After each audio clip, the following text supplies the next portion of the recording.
Hola, soy Fesabi y nos encontramos aquí con el licenciado en Derecho, el licenciado Ricardo, quien nos contará de su vasta experiencia a lo largo de su campo laboral. Hola, licenciado, Hola, muchas buenas gracias. tardes, un placer estar aquí con ustedes. Bueno, pues su servidor, relativamente les comento que soy licenciado en Derecho por la Universidad Nacional Autónoma de México.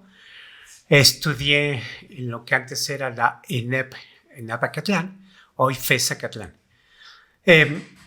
Pues mi experiencia profesional en el ejercicio de la abogacía, pues precisamente inició por una inquietud en ver cómo había desigualdades en la sociedad, en mi propia familia y sobre todo por el crecimiento. ¿A qué me he enfrentado? Ya llevo casi 25 años en el ejercicio de la profesión. Obviamente me dedico también a la docencia. Llevo casi 22 años en la docencia y de litigio llevo más de 30 años. 30 años 30 de años, litigio, sí, de siendo litigio. litigante, y 22 años en docencia. En docencia, sí. ¿Y en qué materia se especializa en docencia? Pues las materias que a mí más me apasionan y me gustan son las materia en derecho constitucional, lo que es el amparo, derecho constitucional, todo ese tema de las funciones estatales. Pero pues, es un campo muy cerrado de litigio y demás, y siempre me he dedicado casi al 100% en materia civil, materia familiar, derecho laboral, etcétera, que es lo más básico que llega uno a litigar en estas materias. ¿Y usted ahorita cuenta con un despacho? Contamos con un despacho, sí, nuestro despacho está ubicado en la colonia Doctores. Perfecto. Y ahí pues ya tenemos bastante tiempo teniendo ese despacho y nos dedicamos al litigio. Ahorita, de los 30 años que ha sido su trayectoria en Derecho, en la licenciatura en Derecho, ¿qué situaciones usted nos podría contar de lo que, desde que inició la carrera, desde que inició, las reformas que ha tenido, o sea, una situación que ha impactado? Porque obviamente usted ha iniciado desde antes de la reforma penal, ha tenido muchísimas actualizaciones en derecho, que obviamente tiene que estar en constante estudio. Sí, efectivamente ha habido cambios trascendentales. Obviamente, digo, por mencionar algo en específico, antes la Constitución hablaba de las garantías individuales, hoy nos habla de los derechos humanos. Yo recuerdo cuando estudiaba, pues te escuchaba hablar de los derechos humanos. Pues yo siempre decía, bueno, los derechos humanos son derechos universales y reconocidos en la propia Constitución. Pero pues, hubo un cambio radical a partir del 2011 y hoy nuestra Constitución ya habla de los derechos humanos y de sus garantías. ¿Qué significaba? Que en el pasado los derechos humanos únicamente eran protegidos a través de autoridades administrativas. Las autoridades administrativas emitían recomendaciones en aquel entonces, que las siguen emitiendo. Pero la ventaja en la actualidad es que los derechos humanos ya se pueden proteger judicialmente hablando.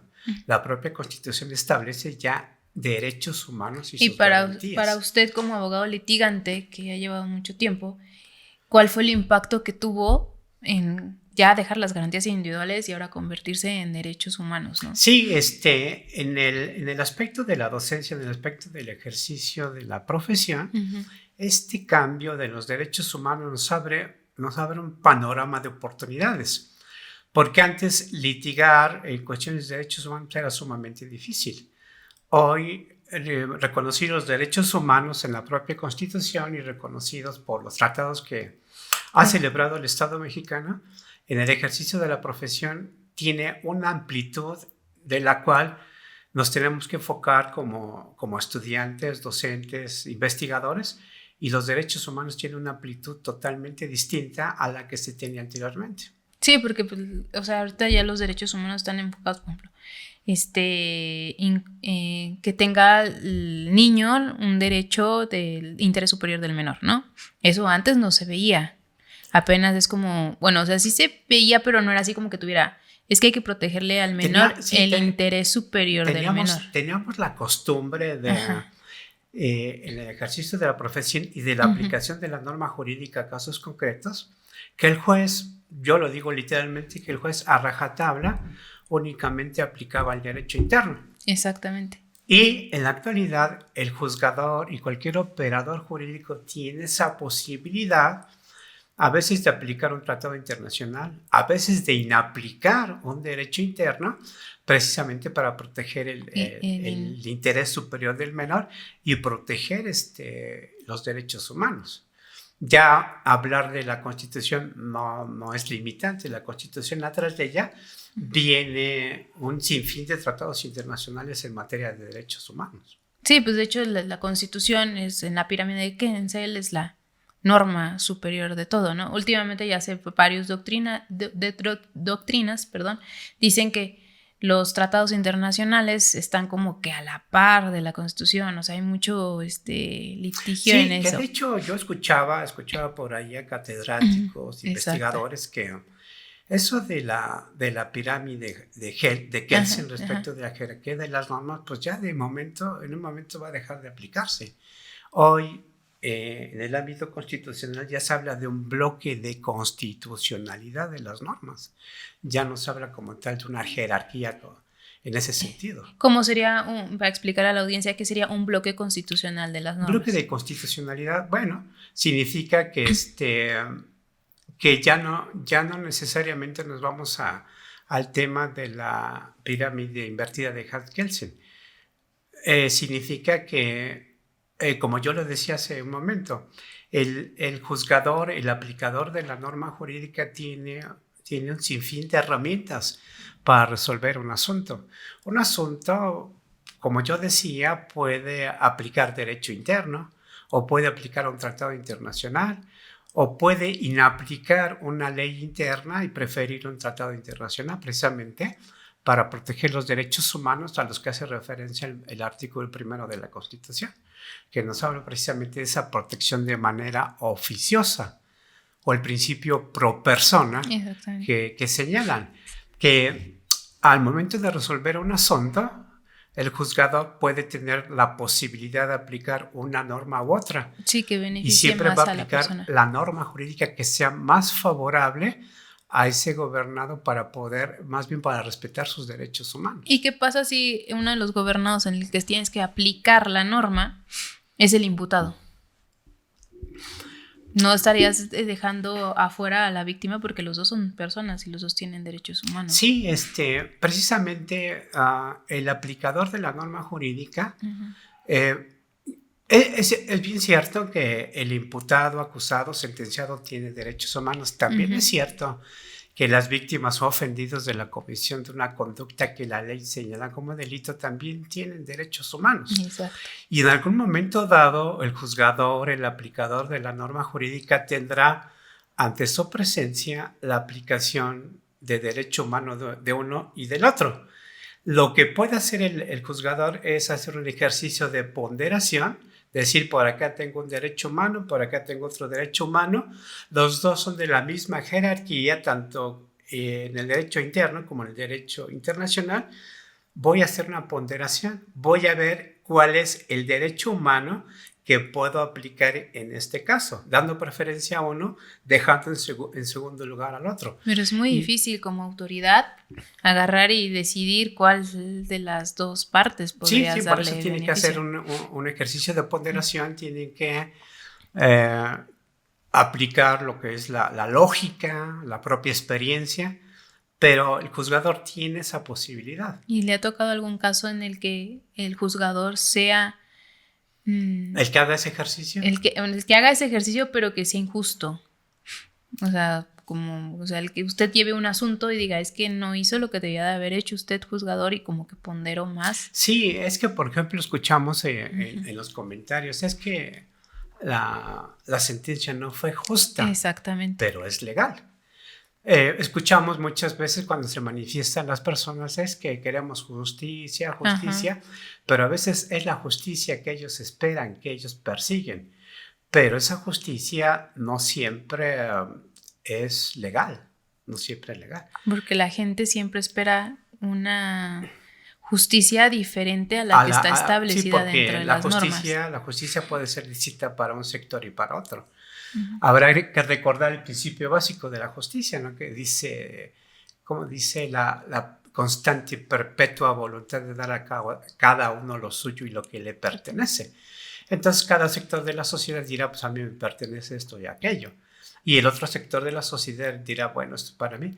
Y a veces las propias sentencias que emiten los juzgadores, la propia corte, la gente, las personas, los medios de comunicación dicen, es que no se hizo justicia. Exactamente. Un asunto donde puede pensarse que hay un aspecto de injusticia, digo así brevemente, en un asunto que yo tuve conocimiento, una madre reclamaba el reconocimiento de paternidad de un padre. En aquellos tiempos en los que... ¿En qué más o menos? ¿En no qué había, año? ¿qué será? Estoy hablando como de unos 15 o 20 años. Okay. Todavía con el procedimiento viejo, con la aplicación a rajatabla de lo que decía el juzgador, no se hablaba todavía de esa cuestión de los derechos humanos, vagamente se hablaba del interés superior del menor. Y esta señora, recuerdo, obviamente sin decir nombres, promovió un juicio de reconocimiento de paternidad. Pero en aquel entonces hacer una prueba de esta naturaleza por conducto de autoridades era sumamente difícil. ¿Qué sucedía? Que tenían que acudir a peritos particulares. Y las pruebas periciales en aquel entonces eran carísimas. Me recuerdo que entre 15,000 y 20,000 pesos una prueba pericial de esa naturaleza. Obvio, la señora no tuvo los recursos correspondientes para hacer esa prueba. No hubo forma de hacerla por conducto de autoridad y la señora se quedó sin esa prueba fundamental. ¿Qué sucede al final? Pues que el demandado salió absuelto porque no se demostró genéticamente, pericialmente y legalmente que él era el padre de ese menor y salió absuelto. ¿Y qué era lo que buscaba la señora? Pues obviamente se buscaba el reconocimiento de la paternidad, el reconocimiento de los derechos de la afiliación y desde luego lo que buscaba era la pensión alimenticia. Y la señora se quedó mirando. La sentencia salió favorable al demandante. Entonces allí de entrada es un aspecto de injusticia. Sí, pero pues que está dentro de la norma. Y que exactamente porque el juzgador dice, pues yo aplico lo que dice la norma y si tú no me ofreces los elementos convictivos de la demostración de lo que tú me dices, yo no puedo condenar en el sentido que tú me lo estás señalando. Sí, y luego la gente, pues es lo que dice, ¿no? Es que no hizo bien el abogado, hubo una injusticia, el juzgador no hizo lo que quiere. ¿Cómo explicar? La mujer estaba en un aspecto de vulnerabilidad. Estaba vulnerable para que se entienda. Primero, por ser mujer. Segundo, por su condición económica. Tercero, porque, si no mal recuerdo, la defendía, valga la expresión, los defensores de oficio. Pues ¿Quién es ahorita? El problema era su tema de mujer, el problema era su tema económico, el problema era su extracto social. Ese fue el problema. Pero bueno, eso en el pasado pues no se podía resolver de otra manera. Ese mismo asunto que estoy planteando, años después, cuando ya tenemos el tema de los derechos humanos, el interés superior del menor, la ponderación de los derechos humanos, esta misma señora vuelve a presentar la demanda de reconocimiento de paternidad. ¿Y si se puede volver a presentar años después? O sea, es que aquí precisamente viene ese aspecto. El señor en un principio obtuvo una sentencia con connotación de cosa juzgada. La cosa juzgada es un principio constitucional, es un principio del derecho humano que tiene que respetarse. Entonces, cosa juzgada, derecho humano que tiene que respetarse. Este señor al momento en que contesta la demanda dice, ya me juzgaron. Exactamente. Ya me absolvieron. Señor juez, no me violentes mi derecho humano de la cosa juzgada. Bueno, la señora por acá afortunadamente ya tuvo la oportunidad de que se hiciera la prueba genética por institución pública, que si se demuestra una capacidad económica se puede obtener una reducción o un beneficio, hasta le puede salir gratis la prueba pericial. Bueno, así sucedió. La señora ya tuvo oportunidad en juicio de ofrecer la prueba y que se desahogara. Resulta que el demandado sí era el padre.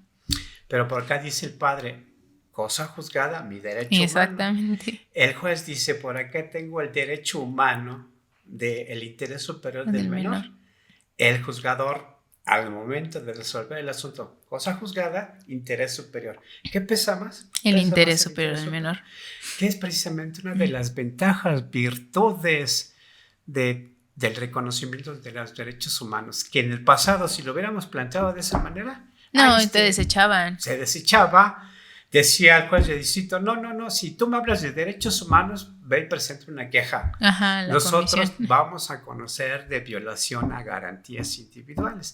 Hoy, a partir del 2011, con el nuevo esquema en la propia Constitución, ya el Poder Judicial puede conocer perfectamente aplicación de derechos humanos. Entonces, en este ejemplo que estoy citando, hubo un aspecto de injusticia en un momento, pero después sí se hizo justicia. Y en ambos casos era, en un principio era una cosa juzgada. Que podemos pensar que la cosa juzgada no se puede modificar, sí se puede modificar, en este ejemplo muy en específico. No, y aparte benefició, o sea, la reforma benefició a la señora, yo creo que a otras personas más, justamente por el interés superior menor. Yo creo que en tema familiar el interés superior menor es lo máximo. Lo máximo, ya también en temas del derecho familiar, digo, esto de los derechos humanos ha permeado a todas las materias, pero sobre todo en materia familiar es de suma importancia. Tan solo ahorita tenemos un asunto de una mujer que vivió una relación con una persona adulta mayor, que esta persona adulta mayor pues estaba casado, sigue casado, y es una persona joven, inicia una vida con esta persona mayor, que nunca se divorció. Y ya pasan los años, el señor se cansa y la bota, y le dice, señora, pues haz lo que quieras, que al fin entre tú y yo no hay ningún tipo de relación. No hay un título nobiliario. No hay nada. Es más, y me puedes reclamar porque yo estoy casada. Entonces hay que revisar precisamente el tema de la equidad de género. Las mujeres, en algunos casos, no lo digo que es de manera general, son vulnerables. Es cierto que las mujeres se dedican de manera preponderante al hogar, realizan doble jornada. Entonces, en este asunto, revisando una sentencia de la Corte, me percaté que puede coexistir la figura del concubinato conjuntamente con la de matrimonio. Sí. Precisamente porque si a esta persona que vivió en una unión con esta persona adulta, pueden argumentar que no hubo concubinato por la preexistencia del matrimonio. ¿Y cómo usted acreditaría el concubinato? Se supone que también tienes que hacer un acta con el registro civil, ¿no? No, lo que sucede es que no necesariamente, a veces las personas dicen, es que quiero un acta de concubinato. Ajá, exactamente. Bueno, el propio Código Civil establece que de manera voluntaria pueden acudir al oficial de mejor registro te civil. casas, ¿no? ¿Mande? Mejor te casas, ¿no? Sí, pero a veces digo, las personas dicen, es que no me quiero casar. Bueno, el propio Código Civil establece la posibilidad de que ambos acudan al oficial del registro civil y reconozcan esa situación. Pero no es la única forma. La figura del concubinato es una relación de hecho. De hecho, que puede ser perfectamente demostrable con documentos, testigos, etc. Entonces, en este caso, pues hay evidencia documentaria que ambos vivieron juntos en determinados domicilios, en una relación de hecho. Y en un pasado, pues le diríamos a la señora, pues no puedes reclamar nada porque tú no tienes la figura del concubinato. No sé qué figura sea, ¿verdad? Sí. Bueno, sí sabemos, ¿no? Pero no lo podemos decir aquí de manera pública. precisamente por la preexistencia de un matrimonio. Muchas personas dicen, es que ya llevo tanto tiempo separada, ya en automático ya no hay matrimonio. No es así. En la cuestión del matrimonio no corre un término de prescripción o de caducidad. ¿Y usted qué recomienda más a la población joven? Porque la población joven no se quiere casar, ¿no? Y quiere vivir en concubinato. Yo digo, no manches, si vas a hacerte un acta de concubinato, mejor cásate, tienes mejores beneficios el casarse que vivir en un concubinato. Es casi lo mismo. Se parece, sí. Y además más que el problema es precisamente para el tema del patrimonio que se forma. En el ejemplo que citaba, pues esta persona se dedicó a cuidar a ese señor, lo cuidaba, lo apapachaba, le daba sus medicamentos, lo llevaba al hospital como si fuese una consorte, una esposa. Y precisamente el trabajo en el hogar es una cuestión no remunerada. Exacto. Y en ese tipo de relaciones se va formando un patrimonio, porque el trabajo en el hogar también es una parte de un patrimonio.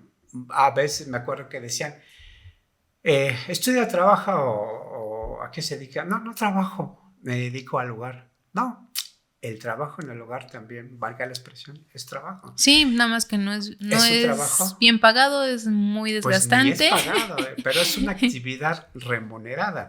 Y esa actividad no remunerada forma parte de un patrimonio. De una persona que no quiso desligar su pasado. Y en esto ya digo, para concluir este ejemplo, pues el Señor dice, pues ¿sabes qué? Ahí te ves, yo ya me voy. La deja abandonada, la deja desprotegida, no pudo ahorrar, no pudo comprarse una casa, o sea, se quedó en a la deriva. Total estado de indefensión.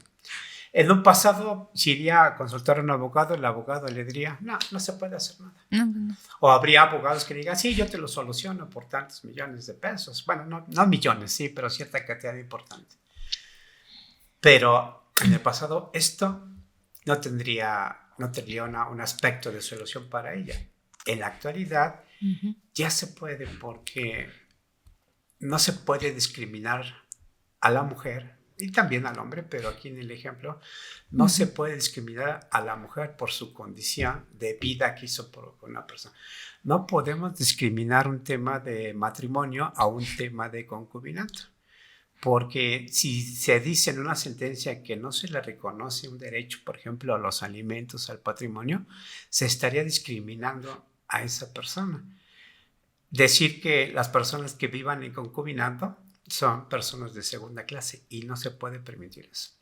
Entonces aquí el juzgador puede tener esa circunstancia, pues sí, por un lado una cuestión de matrimonio de derecho, pero por otro lado una cuestión de concubinato de hecho. Y perfectamente puede haber una especie de condena en un tema de alimentos o de una compensación económica por todo ese tiempo que le dedicó a una persona y que en todo ese tiempo se hizo una especie de patrimonio en comunidad. ¿Sí? Porque aunque no haya un documento de por medio, sí hubo ciertas circunstancias de hecho que van conformando un patrimonio. Y al final, ¿quién se queda con todo? En este ejemplo, pues el varón. Y la mujer queda ahí desprotegida, abandonada, sin haber tenido oportunidad, porque la mayor parte de su juventud se la dedicó a una persona y ya con cierta edad difícilmente podrá estudiar, podrá dedicarse a una actividad bien remunerada. O sea, perdió el tiempo con una persona y esa persona la bota, pues no es justo, ahí no habría justicia. Yo justamente me recuerdo que perder el tiempo era antes, cuando estaba en la licenciatura, decía, ahora te puedo demandar en el noviazgo por pérdida de tiempo, sí, ¿no? Pero nada, más bien ahí es como un aspecto de una responsabilidad, ¿no? Una responsabilidad civil que puede asemejarse a una acción del pago del daño moral, pero no por incumplimiento de una obligación contractual. Sí. Pero pues es como, usted, como le repetí en el ejemplo, ¿qué es lo que le recomendaría a los jóvenes? ¿Casarse o vivir en concubinato?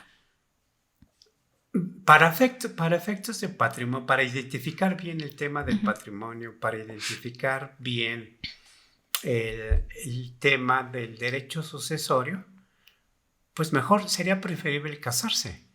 Porque, digo aquí un ejemplo muy sencillo, sabemos que los procedimientos sucesorios testamentarios o intestamentarios pueden iniciarse y concluirse vía notarial, sin ningún problema. Nada más que el propio Código Civil de la Ciudad de México y relacionado con el de procedimientos, hay un artículo expreso que dice que cuando exista una relación de concubinato, ese tipo de procedimiento lo debe de conocer forzosamente el juez. El juez, entonces ahí hay una traba. Significa que en procedimientos sobre todo en testamentarios. Testamentario no hay problema porque el testador dice quiénes son herederos. Así está el notario y el notario te lo manifiesta. Y en la vía legítima pues sabemos que no hay un testamento y el autor de la sucesión nada dijo de sus bienes, derechos y obligaciones. Y sabemos que en la figura del concubinato como una especie de parentesco se puede intervenir, se puede reclamar. Nada más que al legislador le generó duda en ese sentido. Dice, no, cuando haya concubinato, mejor vete a vía judicial, no vía notarial. Ahí como que hay un aspecto de discriminación. Entonces digo, para evitar problemas en un futuro, tener seguridad jurídica, tener legitimación, lo preferible para los jóvenes es que mejor contraigan matrimonio. Claro, eso no implica que aquellos que no contraigan matrimonio no van a tener derechos y obligaciones. Va a haber derechos y obligaciones, pero un poquito diferenciada a como si fuese una cuestión de matrimonio. Y seamos sinceros, no tenemos la cultura en México a hacer testamento. No. Porque hay muchísimos juicios de intestados. Sí. Y en lo que haces primero buscas el abogado, ¿no? Luego que giren en oficio al archivo de notarías. Luego del archivo de notarías los edictos, las publicaciones. Sí, desafortunadamente. Y luego que aparece el hijo perdido. Sí, desafortunadamente en ese tipo de procedimientos es muy engorroso y a veces caro. Caro porque pues el Estado cobra caro. Por ejemplo, la Ciudad de México cobran caro. Por ejemplo, digo, de manera general, solicitan un oficio al Archivo General de Notarías y un oficio al Archivo Judicial. Bueno, el oficio del Archivo General de Notarías tiene justificación porque precisamente ahí se puede determinar si está o no depositada una disposición testamentaria. De eso no hay duda. Y también la ventaja que ya se rinden informes de todo el país, lo que antes no sucedía. Hoy ya se tiene información de testamentos de todo el país. Ahí no hay problema. Bendita tecnología. Pero eso, para mí es un costo demasiado elevado, demasiado caro, haciendo una comparación con el Estado de México, que casi es la mitad del precio. Pero más absurdo. Nos obligan a los litigantes, obligan a las personas involucradas en ese tema a pagar una investigación en el archivo judicial. Ese tipo de investigación, ese tipo de oficios ya es innecesario. ¿Por qué? Porque en el pasado estaba la figura del testamento público. Testamento público abierto, ¿no? Cerrado. Testamento público cerrado. Se parece un poco al hológrafo, un poco. Y ese tipo de testamentos, si no mal recuerdo, se depositaba un ejemplar en el archivo judicial. Y ya bastante tiempo atrás, ese tipo de testamento ya quedó derogado del propio Código Civil. Únicamente nos permite testamento público abierto. Y se permite el testamento otorgado en país extranjero. No hay más. Ya a nivel federal podemos hablar del marítimo, del militar, pero eso es otro tema. Bien, entonces esa figura del testamento público cerrado tiene muchos años que dejó de tener vigencia. Estaría inventando en cierta forma, pero tengo conocimiento que en el archivo no creo que estén depositados más de 5 testamentos de esa naturaleza. No creo. Y obligan al gobernador a hacer una búsqueda de lo que sabemos perfectamente no existe. Y cobran carísimo. Entonces es un gasto innecesario, es un recurso que el Estado recibe sin ninguna justificación. Entonces, para mí sería lo ideal que derogaran esa disposición en la cual se solicita se forme por conducto del archivo judicial la existencia de un testamento de esa naturaleza. No dudo que estén depositados, sí, pero ya tiene muchos años que las personas ya no hacen ese tipo de testamentos y lo más seguro es que de ciertos años en adelante no hay nada y nos obligan a pagar por algo que sabemos que no existe. No, y aparte últimamente vas a un notario, el notario te hace el testamento público abierto y tienen que pasar 5 años para que el notario lo mande al archivo general. Las notarías. Y yo recuerdo que ahorita, no sé, la actualidad, tal vez usted sabe, desde el 2017 el Archivo General de Notarías dejó de recibir, por el tema del sismo, a los notarios, justamente los testamentos, los poderes notariales, todo eso.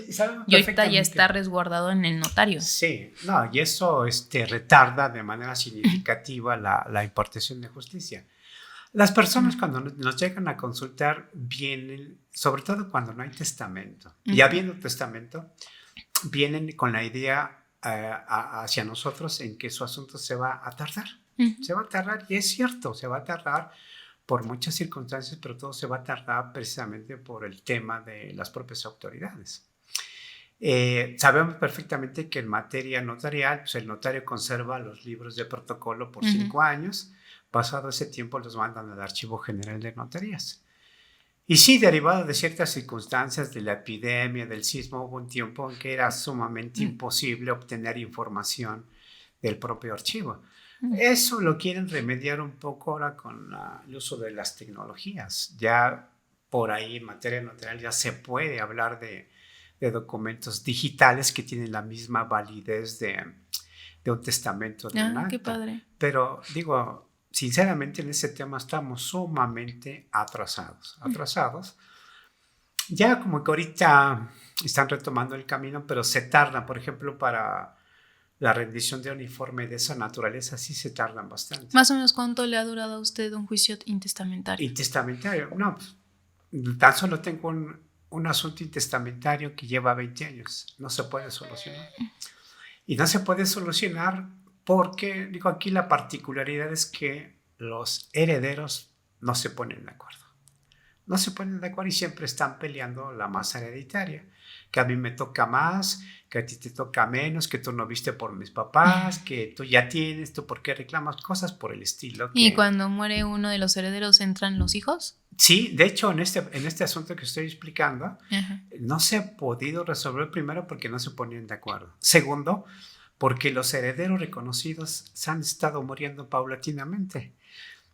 Y los jueces, y hay otra circunstancia, los jueces obligan a los hijos de esos herederos a promover diverso procedimiento testamentario y testamentario. Entonces, si es una masa hereditaria y hubo, no sé, 4 o 5 herederos, de los cuales ya fallecieron 3, la mayoría de los jueces te obligan a que de esos fallecidos se inicie procedimiento testamentario y testamentario para comparecer y legitimarse en el procedimiento que ya lleva mucho tiempo. Esto retrasa de manera considerable los juicios, porque te obligan que cada muerto tiene que comparecer su algo así. Fíjese que en Estados Unidos, yo llevé un asunto en Estados Unidos, por azares del destino, se muere una persona, también sin decir nombre, se muere y no tiene herederos. Entonces buscan a los familiares, ¿no? A los hermanos. Y se dan cuenta que tampoco los hermanos viven aquí. Entonces, como es una masa hereditaria en Estados Unidos, para que el Estado se quede con ese patrimonio, tiene que agotar todo. Buscar a los herederos hasta por debajo de las piedras. Contratan a una persona en Estados Unidos que hace el árbol genealógico y da acá con los herederos aquí mexicanos. Y los contactan y ya saben, no, en México, es que me acaba de llegar esta carta, me acaban de notificar. ¿Será verdad? O sea, ya sabe las estafas, ¿no? Sí. Uno no cree. Entonces me pasan a mí el asunto y me pongo a investigar. Contacto a la señora de la arqueología, contacto a los abogados en Estados Unidos. Y aquí se encuentran que son, creo que mal no recuerdo, 10 herederos. Y ya habían vendido la casa, el Estado ya había vendido la casa, nada más tenía la masa monetaria. Y dice, ok, ya encontramos herederos, acredítate, ¿no? Actas de nacimiento de los papás, bueno, del abuelo, de los papás y de ellos, ¿no? Se acreditaron y dice, ok. Uno de los herederos dijo, se había muerto su papá, que era el que daba el hijo, contacté con él, no quiero saber nada, no es cierto, ¿no? Yo ya me contactaré. Hay un artículo en Estados Unidos que si los herederos dicen que no, ok, es next, y se quedan con los que están protestando el cargo. El famoso repudio. Exactamente, protestan el cargo, entré a un juicio virtual, porque era en pandemia, en Estados Unidos con el juez. Dijeron, no, el despacho dice, aquí están los herederos, aquí está la representante de los herederos, todo eso. Fue sencillo, a mí era algo que nunca sabía, o sea, nunca había litigado en Estados Unidos, ¿no? Entonces hago todo el rollo, me contacto con el despacho y dice, ok, ya se repartió la masa, el juez está de acuerdo, se acreditó que ustedes sean los herederos y les va a llegar su cheque. Y les llegó a su cheque. Yo dije, wow, ¿cómo en Estados Unidos hacen todo lo posible porque los herederos realmente de esa persona tengan? No es... No estoy por decirlo, ¿verdad? Ajá. Pero el sistema del derecho común inglés, que le conocen, el derecho anglosajón, es un derecho más perfecto que el nuestro. Ellos llevan años, llevan siglos aplicando la misma temática en su derecho. Y nosotros queremos copiarle en las normas. Tratamos de copiarle, pero no. Pero son copias mal hechas. Exactamente. De hecho, un ejemplo muy claro, nuestra Constitución del 24, lo digo literalmente, es una copia fiel de la Constitución norteamericana. Hasta les copiamos la figura del asentamiento de los poderes federales, ¿no? Allá le llaman el Distrito de Columbia, acá le llamamos el Distrito Federal, o sea, copia fiel del sistema norteamericano. Y a veces hacemos copias mal hechas. Sí, pues ¿cómo es posible que en un juicio que usted lleva 20 años de herederos se tarde más cuando en Estados Unidos se murió? Creo que el señor se murió en el 2006 y esto sucedió en pandemia, fue en el 2021. O sea, nada más se gastaron 6, como, creo que no sé hacer cuentas. Se gastaron como unos 10 años buscando a los herederos, pero al fin de cuentas, pero lo tuvieron que buscar con... Sí, pero una vez encontrados, luego les dieron su cheque al mes. A los herederos por la cuestión del parentesco, pues sí, resulta difícil, ¿no? Pero aquí la diferencia es que no obligaron a realizar diversos procedimientos. Sí, no, nada más de acreditar con el acta de nacimiento, que llevaran una carta protestada. Es una especie de sustitución, tú sustituyes al otro, pero desafortunadamente nuestro sistema judicial, la mayoría de los jueces dicen, no, a mí acredítame quién es el albacea de la persona fallecida que era el heredero del otro. No, y ahora tienes que agarrar y hacer un juicio testamentario. Viene una acumulación de sucesiones. Literal, había un muerto, ahora ya hay muchos muertos, ahora acredítame quién es el albacea de todos esos. Y como no hay la costumbre de dejar testamento, difícil. Les digo a las personas, complican. En este ejemplo les digo a las personas, hay que iniciar juicios sucesorios de los que ya fallecieron. No, licenciado, eso sale carísimo, no podemos solucionar este asunto, menos vamos a solucionarlo. Y ahí se queda. Y aquí pues el problema es una inseguridad jurídica de la propiedad y los que tienen la posesión bien y los que no tienen posesión, pues a ver cómo le hacen. Sí, o sea, es como que explicarle a la audiencia que lo mejor que pueden hacer es hacer testamento. La cultura del testamento, sí. Desafortunadamente, luego en las familias, vamos a hacer un testamento, ya me quieres matar, ya quieres que me muera. No, pero si así, dejando testamento en la vida práctica, en la vida jurídica, dejando testamento, hay problemas. Imagínense. Sí. No dejando testamento. Dejan problemas. Si dejan testamento, dejan problemas, pero mínimos. Pero si no dejan testamento, dejan más problemas. Entonces, la cultura de dejar testamento. Aprovechemos el mes del testamento. Que es cada año. Y es que también los testamentos están carísimos. No, pues aparte cuando he visto que si ya eres mayor de 60 años, ya tienes un descuento adicional. O sea, ya no... el notario ya no te cobra más, ¿no? O sea, yo creo que deberían de ser, o sea, ya tengo 60 años, no he hecho nunca testamento, voy a hacer un testamento, ¿no? No, pero aún así, para mí se me hace muy caro. La actividad del notario, lo digo sinceramente, a mí se me hace cara. Y también por las personas no quieren gastar. No quieren gastar. O sea, a veces, no está muy caro, hay después. Y el después ya se murió la persona. Sí, pues es que no tenemos, es como que vivimos en la inmediatez, que no vemos el panorama completo, ¿no? Uh-huh. Entonces, es mejor, o sea, si quieres realmente a tu ser querido, déjale menos problemas, porque tú ya, o sea, ya estás, no sé, en el cielo, en el Olimpo, donde lo que creas, sí, no, y también, pero el que se queda con los problemas es uno aquí abajo. El error que se comete, dicen, pues ya les heredé en vida, dicen, pues yo ya te di tu pedacito de terreno, ya te di tu cuartito, tu casita, pero no formalizan esa cesión de derechos, no formalizan esa donación. Y sabemos perfectamente que ese tipo de actos jurídicos de manera verbal pues no tienen efectos. No, tendrán efectos en la familia, pero pues a veces ni se respeta. Exactamente, luego cuando, ok, sí, mamá me heredó esta casa, ya la construí esto, pero el terreno, cuando llegas en el terreno de la sucesión intestamentaria, el terreno todo está a nombre de la mamá. Entonces cuando llegan los hermanos dicen, tengo más derecho de más de propiedad que mi hermano, ¿no? Sí, no, y pero el derecho es proporcional respecto de la masa hereditaria. Sí, pero haz de cuenta que a un hermano le dieron una casita más chiquita, ¿no? Porque la mamá no se puso a partir el terreno de forma equitativa, sí, ¿no? No, y además cuando es copropiedad difícilmente se puede. Entonces agarra y dice, no, pues yo tengo 50 metros. El otro hermano pues hizo su casa y la amplió 60 metros, ¿no? Y el otro hermano 70, ¿no? Y así, y cuando se dan cuenta en el juicio que deben de tener cada uno 50 metros, dicen, caray. Sí, precisamente ese error se comete de que la cultura, sobre todo la cultura mexicana, dice, pues ya me lo dio, ya es mío, construyo y demás, pero jamás se formalizó ese acto jurídico de donación o de cesión de derechos. Y por más que se alegue esto es mío, esto me lo dejó, es sumamente difícil, y más cuando no hay un testamento de por medio. Sí. Sí, porque se ponen a dividir, ¿no? Sí, ¿no? Y usted como abogado le ha tocado el tema de me buscan los clientes para yo darle solución a algo que ya que puede haber sido previsto, ¿no?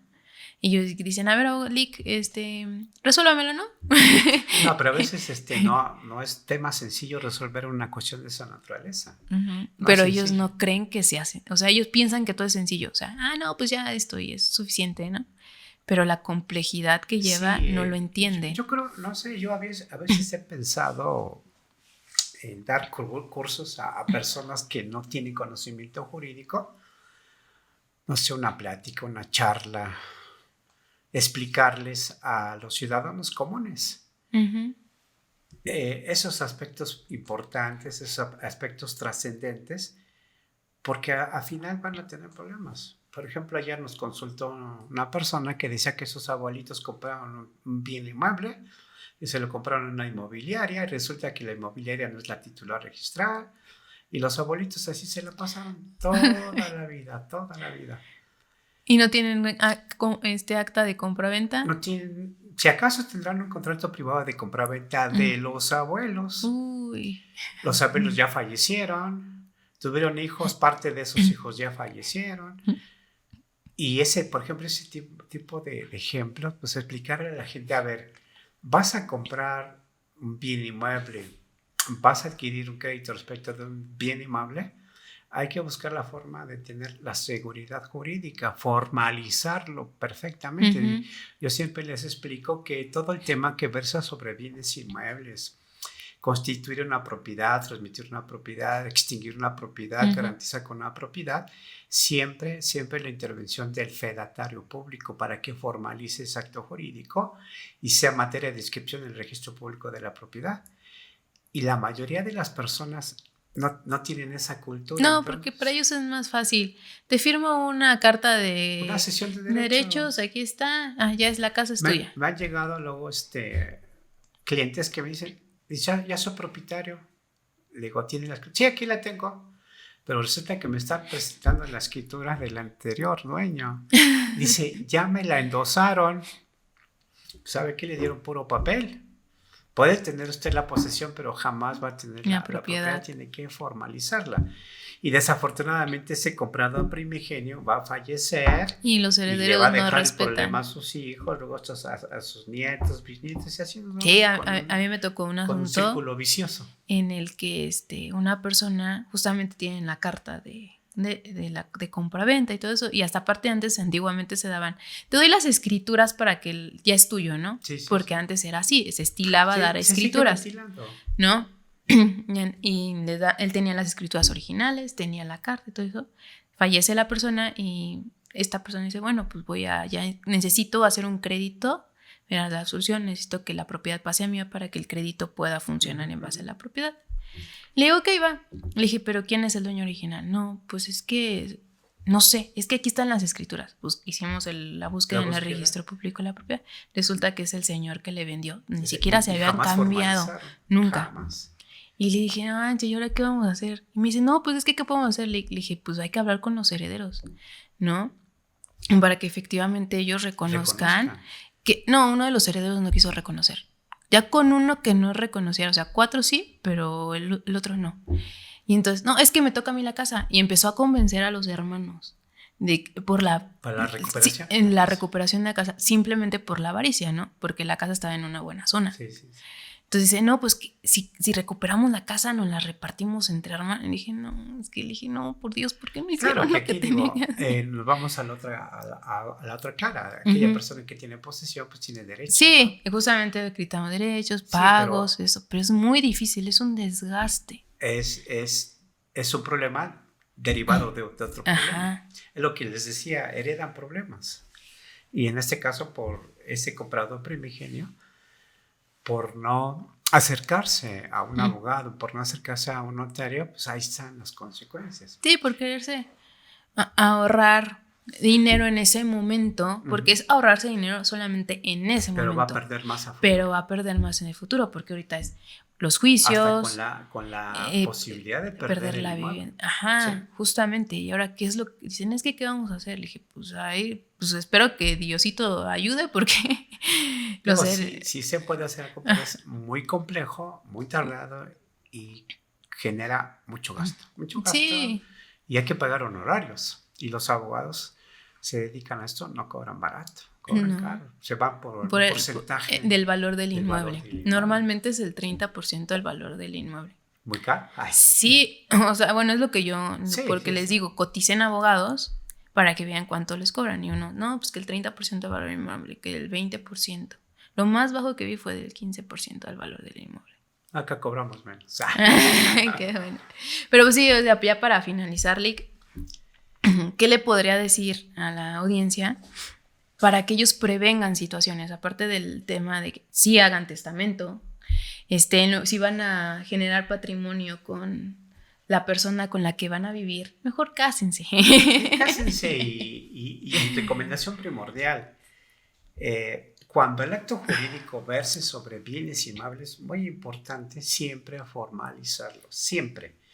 Que si se va a adquirir un bien inmueble, se va a transmitir un bien inmueble, se va a hipotecar un bien inmueble, todo lo que verse sobre bienes inmuebles, acérquense a los abogados para que los asesoren o busquen la asesoría de un notario público que ellos les dirán el camino que tienen que seguir para tener certeza jurídica de la posesión y de la tenencia de ese tipo de bienes inmuebles.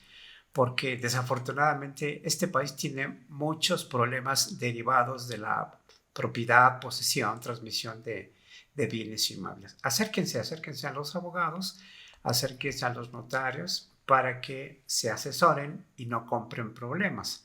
Es común que dicen, traspaso esta casa, traspaso este departamento, y a veces por el costo que tiene el precio del objeto se les hace muy atractivo, pero yo siempre les digo, revisen porque en todo caso están comprando problemas. La casa está hipotecada, la casa está embargada, el titular registral se le ocurre vender 1 o 2 veces, o sea, sin fin de cosas. Entonces siempre acérquense a los abogados, acérquense a los notarios, más cuando se trate de bienes inmuebles. Es de suma importancia.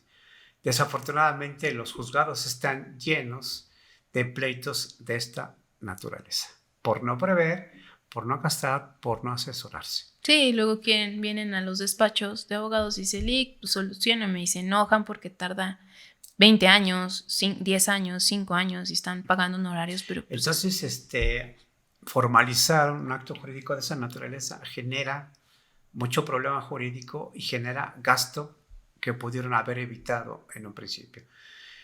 Como indicábamos, las personas no tenemos la cultura jurídica y a veces no queremos gastar. Luego me dicen, licenciado, necesito realizar este acto jurídico, pero vea usted la forma en que no pague impuestos. No, hay que pagar los impuestos. Por eso la intervención del fedatario. Y las personas dicen, ay, no quiero pagar impuestos, mejor no lo formalizo, pero... Sí, pero pues al rato vas a pagar... Van a pagar... el doble o el triple más. Y si les alcanza el tiempo y la vida. Exactamente. Bueno, muchísimas gracias por venir. Gusto. Licenciado. Muchas gracias. Agradezco. Si lo quisieran contactar, ¿en qué lugar o en dónde? Por ahí les proporciono un número telefónico 55 51 82 44 41. No utilizo mucho redes sociales, pero bueno, pueden también contactarme en un correo electrónico. Es Oscar Ricardo Silva Trejo, así como suena. Repito, Oscar Ricardo Silva Trejo @hotmail. Ahí nos pueden contactar con todo gusto. En algunas ocasiones pues no cobramos las consultas.